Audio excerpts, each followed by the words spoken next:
বিতর্কের নিয়মাবলী একটু স্মরণ করে দিচ্ছি। প্রতিটি বক্তা তাদের নির্ধারিত বক্তব্য প্রদানের জন্য সময় পাবে ৫ মিনিট। ৪ মিনিটের সতর্ক সংকেত এবং ৫ মিনিটের চূড়ান্ত সংকেত দেওয়া হবে। কোনো রকম অশালীন কথা এবং ব্যক্তিগত আক্রমণ করা যাবে না। যুক্তি খণ্ডন পর্বে প্রত্যেক দলনেতার সময় পাবে ২ মিনিট। ১.৫ মিনিটের সতর্ক সংকেত এবং ২ মিনিটের চূড়ান্ত সংকেত দেওয়া হবে। আজকে মূলত যে সকল বিষয় বিচারকরা তীক্ষ্ণ নজর রাখবেন তা হল যুক্তি ও তথ্যের গভীরতা, যুক্তি খণ্ডন কৌশল, শুদ্ধ উচ্চারণ, বাচনভঙ্গি ও উপস্থাপন শৈলী এবং সময়ের শব্দ ব্যবহার।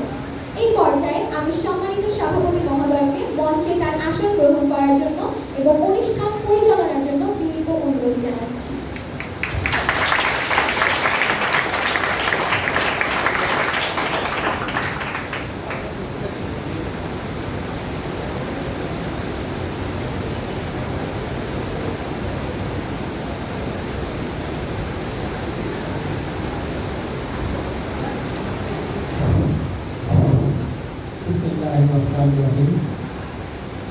মাইলস্টোন স্কুল কর্তৃক সেক্টর ৬ ক্যাম্পাস কর্তৃক আয়োজিত বাংলা বিতর্ক প্রতিযোগিতা ২০২৬। আজকে যে বিষয়টি নির্ধারণ করা হয়েছে তা অলরেডি বলা হয়েছে। তদ্রূপের বিষয় দুর্নীতি প্রতিরোধে ছাত্র সমাজের ভূমিকাই প্রধান। এ পর্যায়ে পক্ষ দলের প্রথম বক্তা জয়নাব তার শানিত যুক্তি উপস্থাপন করার জন্য স্টেজে আসছে, তার বক্তব্য উপস্থাপন করার জন্য বলছি।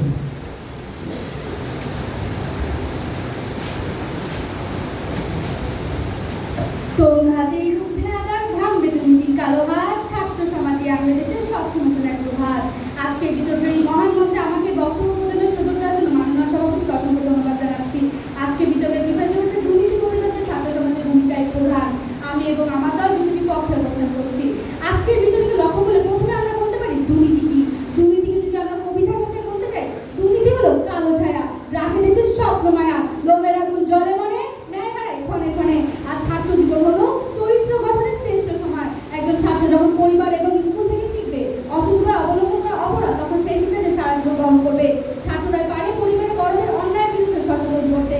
মাননীয় সভাপতি, আমরা একটু অত্যন্ত বাস্তব সত্য ভুলে যাচ্ছি যে আজকে সমাজে প্রতিটি সচেতন নাগরিক, প্রতিটি দেশপ্রেমী কর্মকর্তা, প্রতিটি সৎ বাবা মা, তারা কিন্তু একসময় আমাদের মতনই সাধারণ ছাত্রছাত্রী ছিলেন।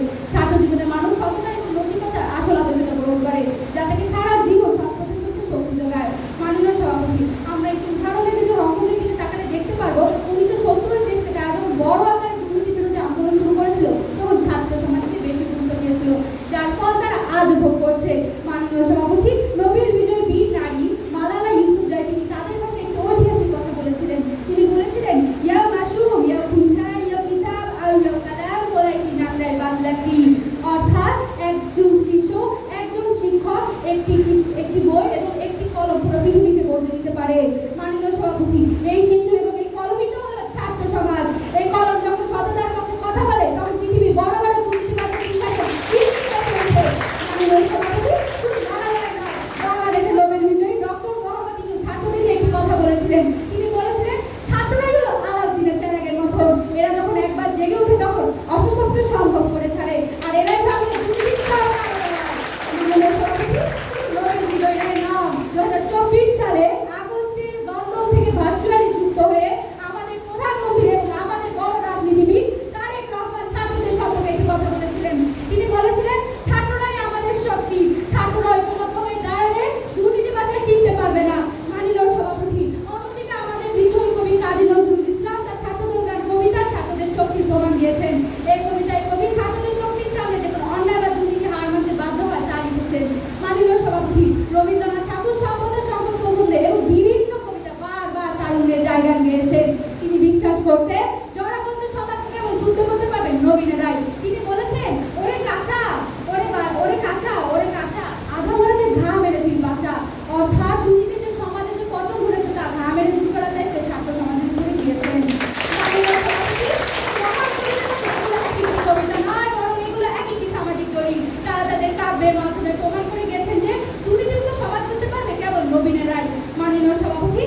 ছাত্র শহীদ আবু সাইদ, যিনি শেষ পর্যন্ত পুলিশের হাতে নিহত হয়েছেন।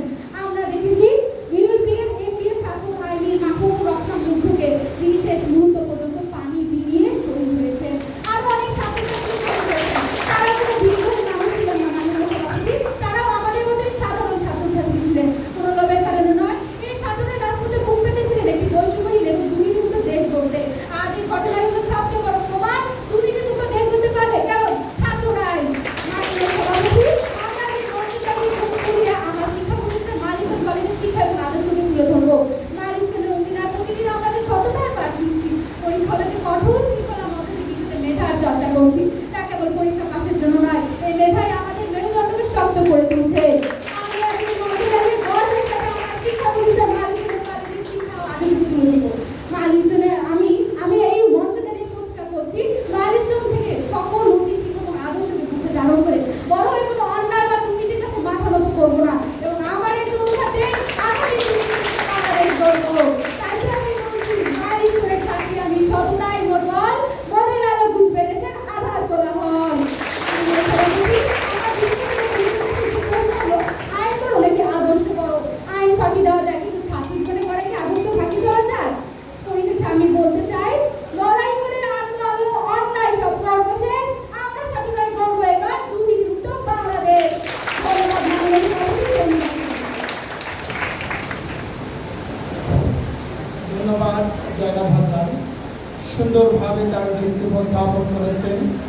এ পর্যায়ে বিপক্ষ দলের সিনথিয়া খান মেধা অষ্টম শ্রেণীর ছাত্রছাত্রীগণ যুক্তি উপস্থাপন করেন।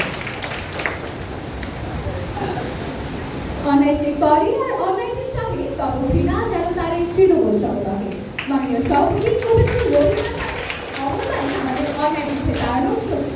কিন্তু আজ বড় পরিতাপের বিষয়, আমার প্রতিপক্ষ বন্ধুরা অন্যায় বিরুদ্ধে দাঁড়ানো এবং অন্যায় প্রতিরোধের প্রাতিষ্ঠানিক দায়িত্বকে এক করে ফেলেছে। মাননীয় সভাপতি বিপুল বিচার করলেই তাকে বন্ধুরা এবং সবাইকে সাদর সম্মান জানাচ্ছি। বিতর্ক চলছে বিষয় দুর্নীতি প্রতিরোধে ছাত্র সমাজের ভূমিকায় প্রধান। অত্যন্ত যুক্তিসঙ্গত কারণে আমি ও আমার দল এই প্রস্তাবনার ঘোর বিরোধিতা করছি। মাননীয় সভাপতি, প্রথমেই আসা যাক দুর্নীতি আসলে কি। দুর্নীতি কোনো সাধারণ নৈতিক স্থলন নয়। দুর্নীতি হলো প্রাতিষ্ঠানিক ক্ষমতার অপব্যবহার, অর্থনৈতিক জালিয়াতি, ক্ষমতার অপপ্রয়োগ এবং আইনি ব্যবস্থার বাক্যকর গলিয়ে রাষ্ট্রের সম্পদ আত্মসাৎ করা। এখন আমার প্রতিপক্ষ দলের কাছে প্রশ্ন, এই যে কোটি কোটি টাকার মানি লটারি হচ্ছে, ব্যাংকের টাকা লোপাট হচ্ছে, বড় বড় মেগা প্রজেক্টে দুর্নীতি হচ্ছে, এই প্রাতিষ্ঠানিক ও কাঠামোগত অপরাধ রুখতে আইনি ক্ষমতা কার হাতে? রাষ্ট্রের হাতে নাকি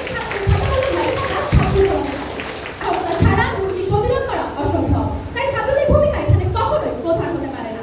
মাননীয় সভাপতি, আমার প্রতিপক্ষ বন্ধুরা ছাত্রদের কাঁধে প্রধান ভূমিকার তকমা দিয়ে এক অদ্ভুত মোহের মধ্যে ফেলে দিয়েছেন। যখনই ছাত্র সমাজ মনে করতে শুরু করে যে তারাই সবকিছুর প্রধান নিয়ামক, তখনই তাদের মধ্যে এক ধরনের ভুল মানসিকতা সৃষ্টি হয়। তারা মনে করে আন্দোলন করলে বুঝি সবকিছুর সমাধান করা সম্ভব। এর ফলে আমরা কি দেখছি মাননীয় সভাপতি? সমাজে এক ধরনের অপ্রয়োজনীয় এবং অযৌক্তিক আন্দোলনের জোয়ার বইতে শুরু করে। না বুঝে না শুনে কোনো প্রাতিষ্ঠানিক তদন্ত ছাড়াই হুট করে যে কোনো শিক্ষকের পদত্যাগ বা বাতিল চেয়ে আন্দোলন শুরু করা হয়। পড়াশোনা না করে পরীক্ষার সময় বেছানোর জন্য রাজপথ অবরোধ করা হয়। ছোটখাটো যে কোনো প্রশাসনিক সিদ্ধান্তকে দুর্নীতি বা অন্যায় ট্যাগ দিয়ে বিশৃঙ্খলা সৃষ্টি করা হয়। যখন আন্দোলনের মতো একটি পবিত্র অস্ত্রকে এইভাবে খামখেয়ালি আর অপ্রয়োজনীয় কাজে ব্যবহার করা হয়, তখন সমাজ তথা রাষ্ট্রের শৃঙ্খলা ভেঙে পড়ে। আর এই হটকারিতা এবং অপরিপক্কতাই প্রমাণ করে যে দুর্নীতি প্রতিরোধের মতো জটিল বিষয়ের প্রধান দায়িত্ব ছাত্রদের হাতে দেওয়া কতটা বিপজ্জনক। মাননীয় সভাপতি, এটি সত্য যে আমরা জুলাই গণঅভ্যুত্থান সহ অনেক গণসংকটে ছাত্রদের বুক চিতিয়ে রাজপথে লড়তে দেখেছি, এবং আমার প্রতিপক্ষ দলের প্রথম বক্তাও আজ অত্যন্ত আবেগের সাথে যে জুলাই গণঅভ্যুত্থানের উদাহরণ টেনে বাহবা নেওয়ার চেষ্টা করলেন। কিন্তু প্রতিপক্ষ, আপনার কথা শুনে মনে হচ্ছে জ্ঞানের চেয়ে আত্মবিশ্বাস বেশি হলে মানুষ কতটা বিপজ্জনক হতে পারে। প্রতিপক্ষ, জুলাই আন্দোলন ছিল একটি স্বৈরাচারী বা অন্যায় ব্যবস্থার বিরুদ্ধে ধ্বংসাত্মক বা উচ্ছেদকারী আন্দোলন। সেখানে একটি অন্যায় ব্যবস্থার পতন ঘটেছে, কিন্তু তার মানে কি এই যে কর্মনীতি থেকে দুর্নীতি উধাও হয়ে গেছে? না মাননীয় সভাপতি, বরং পক্ষ দলের বক্তা 5 আগস্টের পরবর্তী নির্মম বাস্তবতাকে সজ্ঞানে এড়িয়ে গেলেন। 5 আগস্টের পর যখন রাষ্ট্র সংস্কার, প্রাতিষ্ঠানিক দুর্নীতি দমন এবং পাচার হওয়া কোটি কোটি টাকা দেশে ফিরিয়ে আনার মতো জটিল ও কাঠামোগত প্রশ্ন সামনে এলো, তখন দেশ পরিচালনার দায়িত্ব কিন্তু আবেগতাড়িত ছাত্র সমাজ দিতে পারেনি। দেশ সচল করতে শেষ পর্যন্ত আইন বিশেষজ্ঞ, ছাড়াও অর্থনীতিবিদ এবং অভিজ্ঞ উপদেষ্টাদের নিয়েই অন্তর্বর্তীকালীন সরকার গঠন করতে হয়েছে। দুদক কিংবা বিচার বিভাগকে পুনর্গঠন করতে হয়েছে অভিজ্ঞ পেশাদারদের দিয়ে কোনো তো ছাত্র নিয়ে নয়। মাননীয় সভাপতি, এত অভিজ্ঞ প্যানেল, এত আইনি সংস্থা এবং পুনর্গঠন প্রক্রিয়ার পরেও কি দেশ থেকে রাতারাতি দুর্নীতিমুক্ত হয়ে গেছে? না। ট্রান্সপারেন্সি ইন্টারন্যাশনাল বাংলাদেশের একটি সাম্প্রতিক প্রতিবেদনের দিকে তাকান। সেই প্রতিবেদনের তথ্য অনুযায়ী আইন হারিয়ে যাওয়ার ফলে ৫ আগস্টের পরবর্তী মাত্র ২ মাসে সারা দেশে মোট ৬০৫টি নির্মম খুনের ঘটনা ঘটেছে। একই সাথে ১৯৬টি অপহরণ, ২৯৪টি ছিনতাই এবং ৯০টি সুসংগঠিত ডাকাতির ঘটনা রেকর্ড করা হয়েছে। বিজ্ঞ প্রতিপক্ষ যেখানে প্রাতিষ্ঠানিক আইন শিথিল হয়ে গেলে ছাত্রদের সদিচ্ছা থাকা সত্ত্বেও দেশ খুনের মহোৎসবে মেতে উঠে ডাকাতি আর অপরাধের কালো অন্ধকারে ডুবে যায়, সেখানে আপনারা কোন মুখে দাবি করছেন দুর্নীতি প্রতিরোধে ছাত্র সমাজের ভূমিকার প্রধান? প্রশ্ন লিখতে যাচ্ছি প্রতিপক্ষ দলের কাছে। মাননীয় সভাপতি, চোরকে পাহারা দেওয়ার প্রধান দায়িত্ব আমরা কখনোই বাড়ির ছোট বাচ্চার উপর ছেড়ে দিতে পারি না। এই দায়িত্ব চৌকিদারের অর্থাৎ রাষ্ট্রের। জনগণ যখন রাষ্ট্র যখন জনগণের ট্যাক্সের টাকায় কোটি কোটি পুলিশ, আদালত এবং দুদকের মতো বিশাল প্রাতিষ্ঠানিক বাহিনী করছে, সেখানে ছাত্রদের রাজপথে না মিলে রাষ্ট্র হাত গুটিয়ে বসে থাকতে পারে না। ছাত্ররা বরঞ্চ সচেতনতা তৈরি করতে পারে, যা সহায়ক ভূমিকা মাত্র। কিন্তু দুর্নীতি প্রতিরোধের আসল চাবিকাঠি রয়েছে রাষ্ট্রের রাজনৈতিক সদিচ্ছা এবং স্বাধীন বিচার ব্যবস্থার শক্ত হাতে। তাই আমি প্রতিপক্ষের আবেগী আওয়াজ তোলার সরকারের প্রস্তাবনাকে বিবেচনা করে আমি আমার বক্তব্য এখানে শেষ করছি। ধন্যবাদ মাননীয় সভাপতি, ধন্যবাদ সবাই।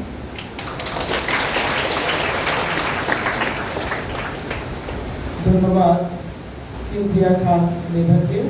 এ পর্যায়ে পক্ষ দলের দলনেতা তানজিফা তাসনিম অষ্টম শ্রেণী চন্দনা শিক্ষক তার বক্তব্য পালন করবেন।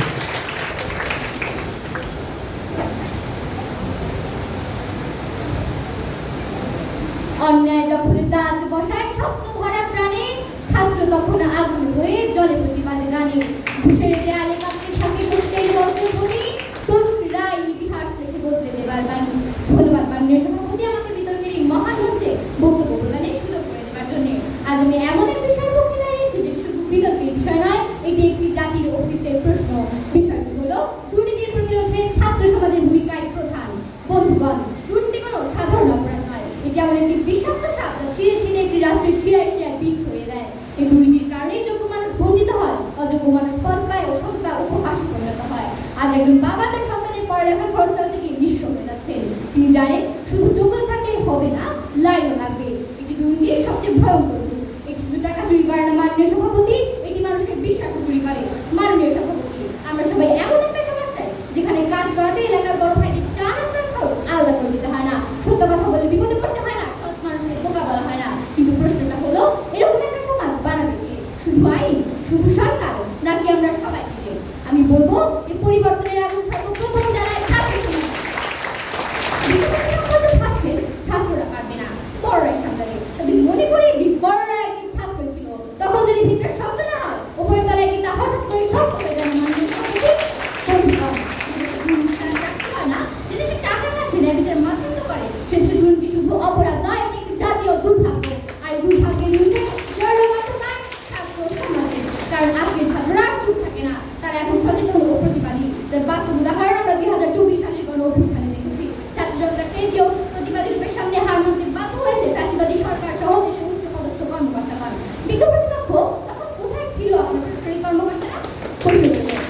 মাননীয় সভাপতি, আমার বিরোধী পক্ষ বলেছে ছাত্রদের ভূমিকা নাকি প্রধান নয়, অথচ ইতিহাস সাক্ষী ভাষা আন্দোলন থেকে শুরু করে স্বৈরাচার বিরুদ্ধে আন্দোলন পর্যন্ত প্রতিটি বড় বড় অন্যায়ের বিরুদ্ধে ছাত্ররাই প্রথম রাস্তায় নেমেছে। এই ছাত্রদের ভূমিকা মুখ্যই না হয়, তবে জাতির প্রতিটি সংকটে মুহূর্তে নেতৃত্বের প্রথম সারিতে বারবার কেন ছাত্র সমাজকে দেখা যায়? মাননীয় সভাপতি, প্রশ্ন রইল আমার বিরোধী পক্ষের কাছে। ধরে নিন আপনি একটা ৫ তলা ভবনের পঞ্চমতলায় উঠবেন। বিজ্ঞ প্রতিপক্ষ যদি তখন এসে আপনাকে বুঝে দেন যে একতলা তলায় করা দিয়ে সরাসরি পঞ্চম তলায় ল্যান্ড করুন, আপনি কি তা পারবেন? আপনাকে প্রথম তলায় পাক দিতেই হবে। ঠিক একইভাবে দুর্নীতি দমনের সেই চূড়ান্ত শেখরে পৌঁছাতে হলে প্রথম পদক্ষেপ এবং প্রথম সিঁড়ি হলো ছাত্রতা, ছাত্র জনতা। আইন দুর্নীতি ছাত্র শাস্তি দিতে পারে, কিন্তু অন্যায় প্রথম পদক্ষেপ কিন্তু ছাত্র জনতাই গ্রহণ করে।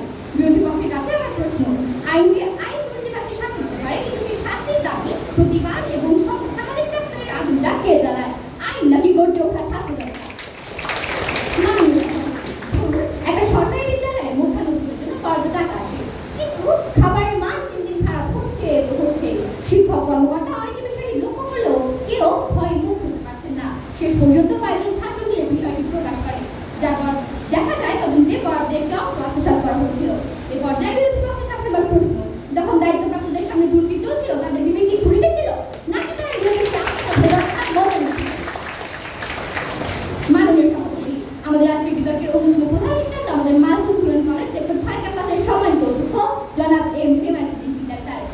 ছাত্র জীবনে গড়ে তোলা আদর্শ আমাদের সেক্টর 6কে উন্নতির চরম শিখরে পৌঁছে দিয়েছে। আমার বিরোধী পক্ষ নেতৃত্ব প্রদান করছেন এবং তার সাথে নেতৃত্বের ক্ষমতা আসার পরই তিনি সেক্টর 6কে নিয়ে এতদূর এগিয়ে যেতে পেরেছেন। কিন্তু বিক্ষোভের পক্ষ ভুলে গেলে চলবে না, তার নেতৃত্বে গুণ ছাত্র জীবন থেকে আজ করেছিলেন, যার কারণে সেক্টর 6 আজ এত উন্নত।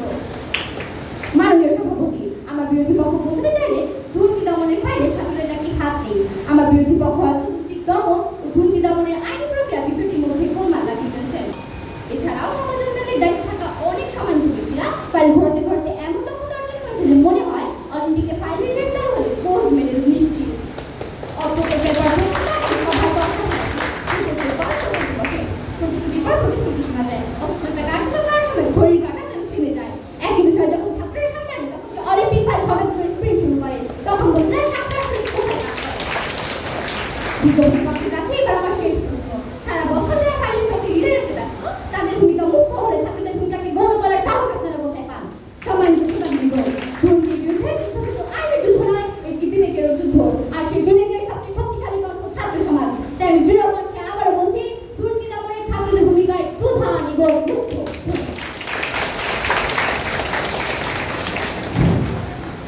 ধন্যবাদ তানজিফা তানজিম।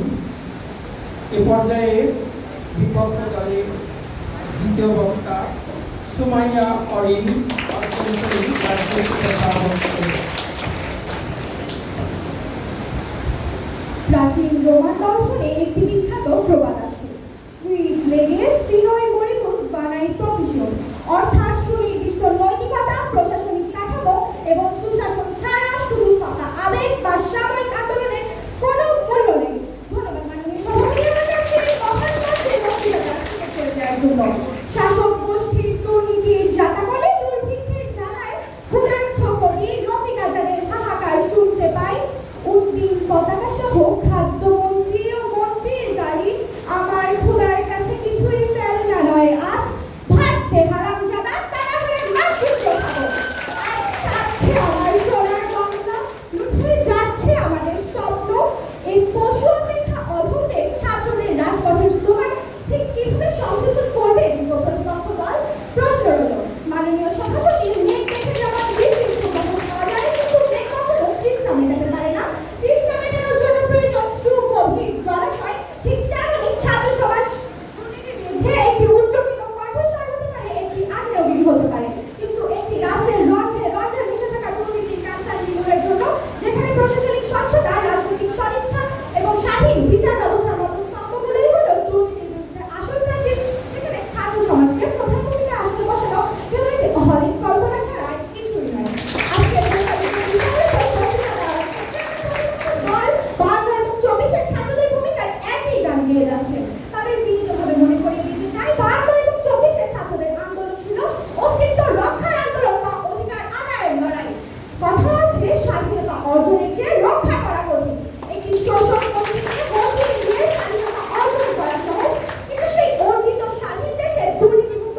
তো সেদিন 22শে মে 2026 এক শীর্ষ অপরাধীকে ধরতে গিয়ে র্যাবের একজন বীর কর্মকর্তা সম্মুখের সমরে নিজের জীবন উৎসর্গ করেছেন। যেখানে অপরাধীরা রুখে রাষ্ট্রবাহিনীকে বিমানবাজি দিকে হরিণের অস্ত্রের মুখোমুখি হতে হয়, সেখানে ছাত্রদের কোনো আইনি এখতিয়ার বা সুরক্ষা কবচ নেই। এই ঘটনাটি আমাদের চোখে আঙুল দিয়ে বুঝিয়ে দেয় দুর্নীতি প্রতিরোধের প্রধান ভূমিকাটি প্রাতিষ্ঠানিক ও আইনি শক্তির, ছাত্র সমাজের সাময়িক আগুনের নয়। খেয়াল করে শুনুন, প্রতিপক্ষ দল একজন ছাত্র যখন নিজ কর্মজীবনে প্রবেশ করে তখন সে দুর্নীতি না করার শপথ নেয় তার অর্জিত নৈতিকতা ও প্রশাসনিক আইনের ভয়। তাহলে প্রতিপক্ষ দলের কাছে আমার প্রশ্ন, তাহলে প্রধান ভূমিকা কার হলো? ছাত্রদের সাময়িক আবেগের নাকি রাষ্ট্রের স্থায়ী আইন ও প্রশাসনিক কাঠামোর? মাননীয় সভাপতি পরিশেষে বলতে চাই, ছাত্ররা হলো সমাজের কম্পাস। তারা দিক নির্দেশ দিতে পারে, কিন্তু জাহাজ চালানোর দায়িত্ব ক্যাপ্টেনের, অর্থাৎ রাষ্ট্রের উচ্চপদস্থ কর্মকর্তা, রাজনৈতিক নেতৃত্ব এবং বিচারকের। ইঞ্জিন নষ্ট থাকলে যেমন কম্পাস দিয়ে জাহাজ গন্তব্যে পৌঁছাতে পারে না, ঠিক তেমনই রাষ্ট্রযন্ত্রের প্রধান অঙ্গগুলো দুর্নীতিগ্রস্ত থাকলে কেবল ছাত্রদের উদ্দীপনা দিয়ে সমাজ পরিবর্তন সম্ভব নয়। দুর্নীতিমুক্ত সমাজ করতে আমলাতন্ত্র, বিচার বিভাগ, ডিজিটালাইজেশন এবং নেতৃত্বের প্রধান ভূমিকা পালন করতে হবে। তাই সস্তা আবেগ বর্জন করে বাস্তবতার নিরিখে দাঁড়িয়ে আমি জোর গলায় বলছি, দুর্নীতি দমনে ছাত্র সমাজের ভূমিকা বড় হতে পারে, কিন্তু কখনো নয় না। ধন্যবাদ মাননীয় সভাপতি, ধন্যবাদ সবাই। ধন্যবাদ সুমাইয়া অরিন। এ পর্যায়ে পক্ষ দলের শেষ এবং তৃতীয় বক্তা ওয়াজিহা আক্তার, ষষ্ঠ শ্রেণী, তার বক্তব্য স্থাপন করবেন।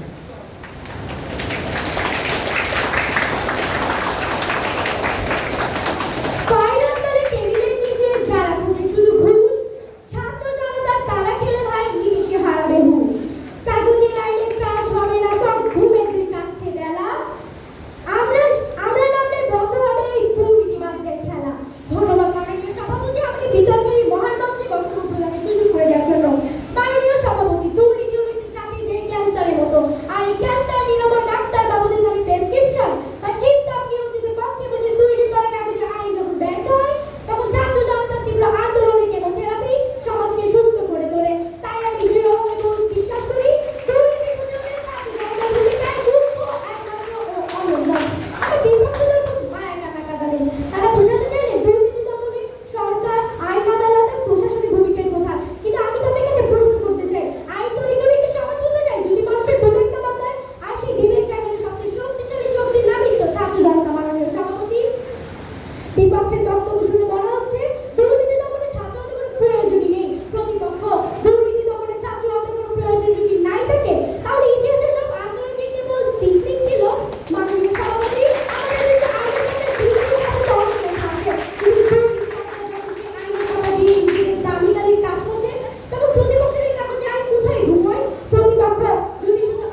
এ পর্যায়ে বিপক্ষ দলের তৃতীয় বক্তা দৌলত আলী খান তার যুক্তি উপস্থাপন করেন।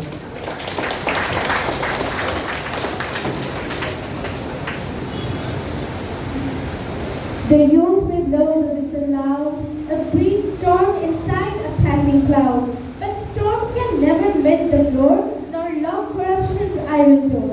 The student sounds a desperate call, but only the law can build the wall. মাননীয় সভাপতি বিজ্ঞ বিচারক মণ্ডলী, বিদ্যার্থী বন্ধু ও উপস্থিত দর্শককে জানাই আন্তরিক শুভেচ্ছা।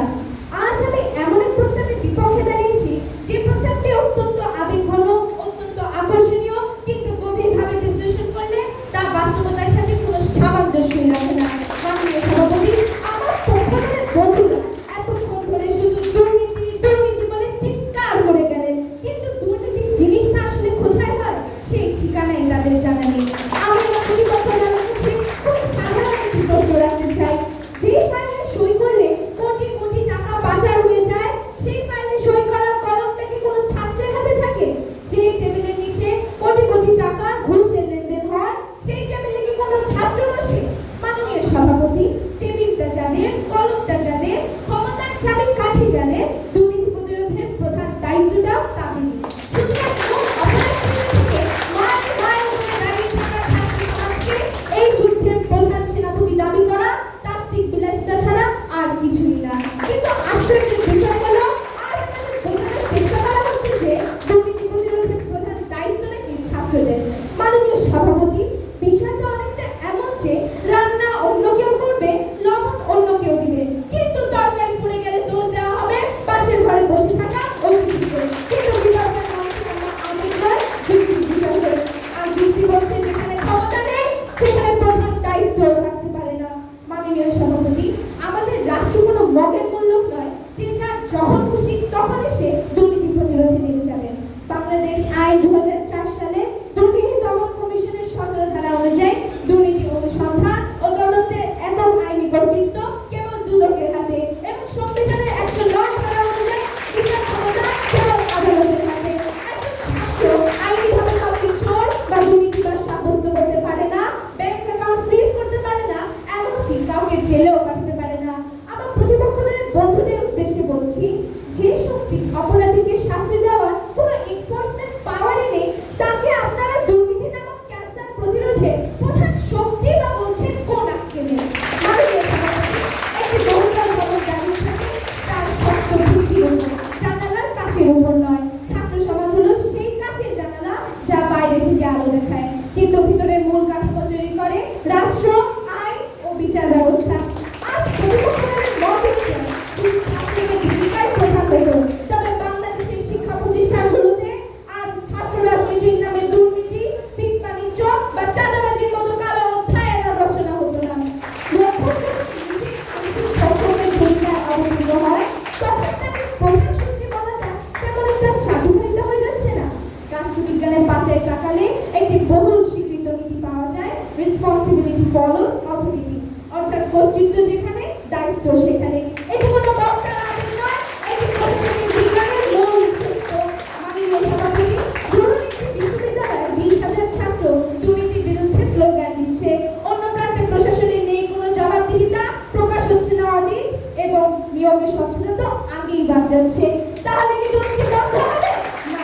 কিন্তু যদি শক্তিশালী অডিট থাকে, স্বচ্ছতা থাকে, ডিজিটাল আর্থিক ব্যবস্থাপনা থাকে এবং শাস্তির নিশ্চয়তা থাকে, তবে দুর্নীতির সুযোগ অনেকাংশে কমে আসবে।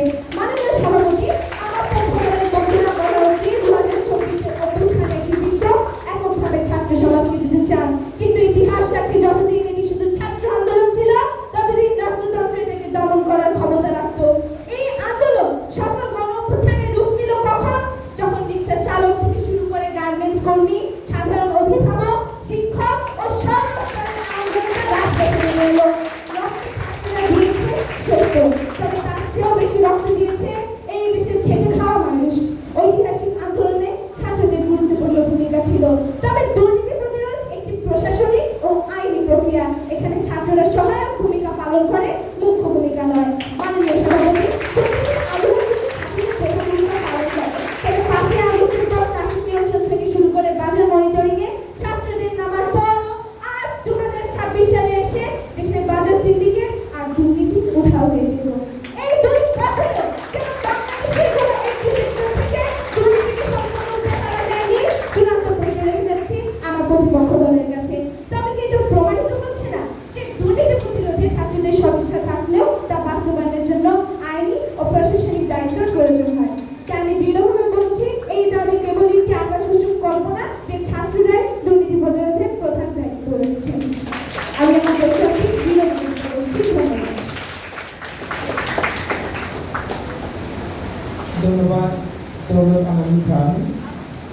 পর্যায়ে যুক্তি খণ্ডন পর্ব। যুক্তি খণ্ডন পর্বে পক্ষ দলের দলনেতা তানজিফা তাজনিম।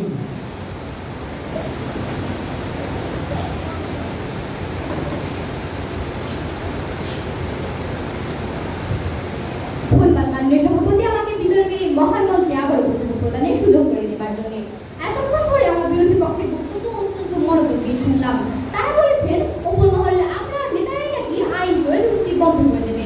মাননীয় সভাপতি, এই চোরের মায়ের কাছে গিয়ে আবেদন করে দেওয়া যে দয়া করে আপনার ছেলের চুরির অভ্যাসটা একটু বন্ধ করুন।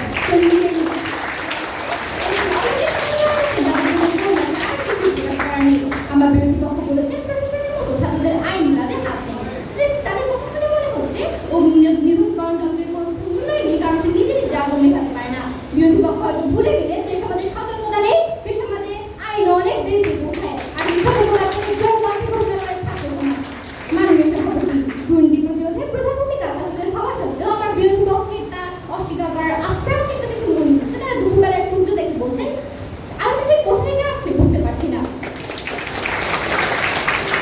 আমার বিরোধী পক্ষ নিশ্চয় বলে যাচ্ছে যে নোবেল বিজয়ী মোহাম্মদ ইউনূস তো আমাদের প্রধানমন্ত্রী নিজেই বলে গেছেন যে দুর্নীতি প্রতিরোধ কেবলমাত্র ছাত্রদের দ্বারাই সম্ভব, যা আমার প্রথম বক্তা ইতিমধ্যে প্রমাণ করে গিয়েছেন। ইতিহাস পর্যবেক্ষণের প্রেক্ষিতে বলা যায় দুর্নীতি দমনের সর্বপ্রথম ও সর্বপ্রধান অংশই ছাত্র সমাজ।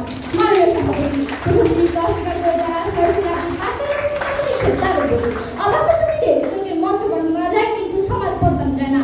আপনাদের এই শূন্য ভাষণ দেখলেও বাজারে ভালো প্যারাসুট কিনতে পাওয়া যায়, বিতর্ক শেষে একটা কিনে নিতে পারেন।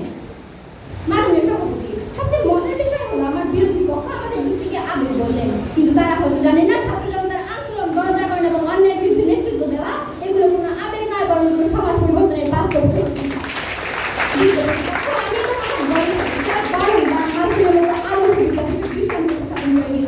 আপনারা কি পেয়েছেন তা করতে? সরকার বিজ্ঞ প্রতিপক্ষ সরকার ব্যবস্থা দিতে পারে, আইন শাস্তি দিতে পারে, তবে অন্যায়ের বিরুদ্ধে প্রথম পর্যন্ত গড়ে তোলে ছাত্র সমাজই। তাই আমি দৃঢ় কণ্ঠে আবারও বলতে চাই দুর্নীতি প্রতিরোধে ছাত্র সমাজের ভূমিকায় প্রধান এবং মুখ্য। ধন্যবাদ তানজিফা তাজনিম। এ পর্যায়ে বিপক্ষ দলের দলনেতা তার যুক্তি খণ্ডন করবে সিনথিয়া খান মেধা। ধন্যবাদ মাননীয় সভাপতি, আমাকে আবার ওই মহান মঞ্চে কিছু বলার সুযোগ করে দেওয়ার জন্য। মাননীয় সভাপতি, আমার প্রতিপক্ষ দলের বক্তব্য শুনে মনে হচ্ছে তারা রাষ্ট্রবিজ্ঞানী বা অর্থনীতি কোনটাই ধার ধারে না। আপনারা এতক্ষণ ধরে এমন এক কাল্পনিক জগতের গল্প শোনালেন যেখানে মনে হচ্ছে ছাত্রদের নৈতিক উপদেশ শুনে দেশের বড় বড় দুর্নীতিবাজার রাতারাতি সব হয়ে যাবে। আপনারা কে বলে মনে করছেন মানুষের মন ইমান বা স্কুলের শিক্ষকের, কিন্তু রাষ্ট্রের কাজ হলো এমন এক ডিজিটাল ও আইনি সিস্টেম তৈরি করা যাতে মানুষ চাইলেও দুর্নীতি করতে না পারে। বিশ্ব ব্যাংকের গবেষণায় দেখা যায় দুর্নীতির মূল খাত তথা অর্থনৈতিক খাতকে শতভাগ ডিজিটাল করার মাধ্যমে দুর্নীতি এক ধাক্কায় 80% পর্যন্ত কমানো সম্ভব। বিগত পক্ষ তারা সফল হয়েছে ইনসেন্টিভ পানিশমেন্ট দিয়ে।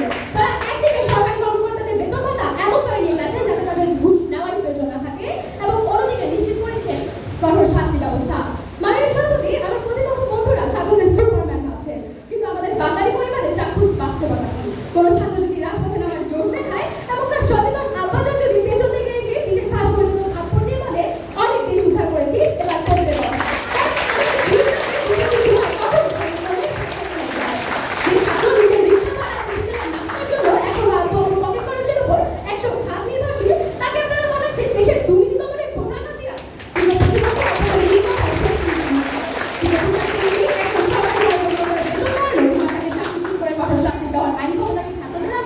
নেই রাষ্ট্রযন্ত্র যদি ভেতর থেকে পৌঁছে যায় তবে ছাত্ররা বড়জোর ট্রাফিক নিয়ন্ত্রণ করতে পারে, কিন্তু বাংলাদেশ ব্যাংকের রিজার্ভ চুরি ঠেকাতে পারে না। কিন্তু আন্দোলন নয়, এটি একটি সরকার দীর্ঘমেয়াদী ও আইনি অর্থনৈতিক প্রক্রিয়া। তাই দুর্নীতি প্রতিরোধে ছাত্রদের ক্ষণিকের আবেগ নয়, রাষ্ট্রের অর্থনৈতিক ও প্রশাসনিক কৌশলই প্রধান এবং একমাত্র পথ। ধন্যবাদ দৌলত খান। এ পর্যায়ে আমাদের ষষ্ঠ থেকে অষ্টম শ্রেণী বিতর্ক শেষ হলো। এখন আমরা অপেক্ষা করব ফলাফলের জন্য। ফলাফল হাতে এলেই মাননীয় অধ্যক্ষ মহোদয় ফলাফল ঘোষণা করবেন।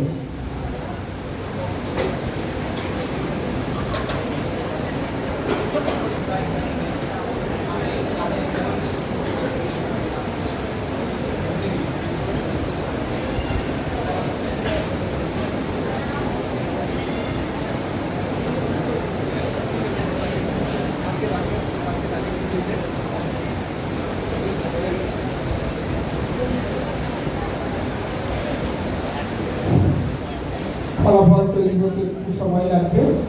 বিজ্ঞ বিচারক মণ্ডলী দ্রুত ফলাফল তৈরি করে ফেলেন। এ পর্যায়ে আজকের বিতর্কের উপর একটু আলোচনা সমালোচনা করবেন আমাদের সম্মানিত অধ্যক্ষ স্যার এম হেমায়তুদ্দিন স্যার। স্যারকে আমি স্টেজে আসার জন্য অনুরোধ করছি।